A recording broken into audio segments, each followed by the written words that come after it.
안녕하세요. 행복한 하루입니다. 이번 강의는 화장품 책임 판매업자의 생산 실적 없음 보고하기에 대해서 알아보도록 하겠습니다. 우리나라의 화장품 책임 판매업자는 12,000여 곳이 넘는다고 합니다. 그런데 이 책임 판매업자는 반드시 지난해의 생산 실적에 대해서 식약처에 보고하도록 규정되어 있습니다.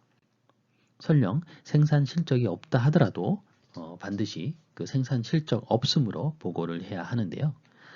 많은 책임 판매업자들이 이러한 부분을 간과하고 있다고 합니다. 매년 2월 말까지 보고를 해야 되니까 이번 주까지네요. 보고하는 내용은 상당히 간편합니다. 이러한 간단한 보고하기 내용을 알아보도록 하겠습니다. 화장품법 시행규칙 제13조 화장품의 생산 실적 등의 보고에 의거해서 화장품 책임 판매업자는 지난해의 생산 실적 또는 수입 실적을 매년 2월 말까지 식약처에 보고해야 합니다. 이번 강의에서는 생산 실적에 대한 보고 부분만 말씀드리도록 하겠습니다. 화장품 책임 판매업자는 식약처에서 이 본 생산 실적, 수입 실적 등 원료 목록 보고 등을 위임받은 대한화장품협회의 생산 실적을 보고합니다. 이 화장품 책임 판매업자는 생산 실적이 지난해에 없었다 하더라도 반드시 생산 실적 없음으로 보고를 해야 합니다. 그러면 대한화장품협회 사이트를 들어가 보도록 하겠습니다. 대한화장품협회 웹사이트를 들어가면은 메인 화면의 아래 칸에 표시한 바와 같이 원료 목록 생산 실적 보고가 보입니다. 이 부분을 클릭합니다.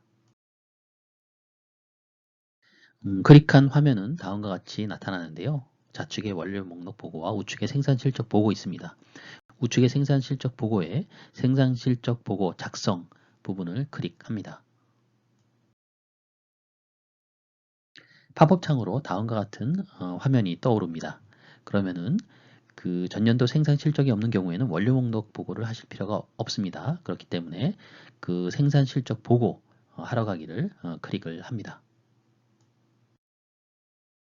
생산 실적 보고를 위해서는 전용 아이디가 있어야 하는데요. 없는 경우에는 아래에 빨간 박스 안에 있는 원료 목록 및 생산 실적 전용 아이디 신청을 눌러서 아이디와 그 비밀번호를 부여를 받습니다. 부여를 받은 후에 본란에 로그인을 합니다. 로그인을 한 후에 그 회사 정보에 대한 정보를 입력하게 되어 있습니다. 상호나 대표자명, 소재지, 제조 판매업 등록일자, 제조 판매업 책임 판매업자 등록 번호 등 그 밑에 여타 사항을 입력을 합니다. 운영 인원까지 제대로 입력을 했는지 최종 확인을 한 후 보고하러 가기를 클릭합니다. 전년도에 생산 실적이 없는 경우 좌측편에 있는 그 실적 없음으로 보고하기 이 부분을 클릭을 하게 됩니다. 생산 실적 없음으로 보고 완료되었습니다를 확인한 후 아래 칸에 있는 생산 실적 결과 조회를 클릭합니다. 결과 조회를 통해서 지난해 즉 2019년도 보고가 완료되었는지 실적 없음으로 확인을 한 후 모든 과정을 종료합니다.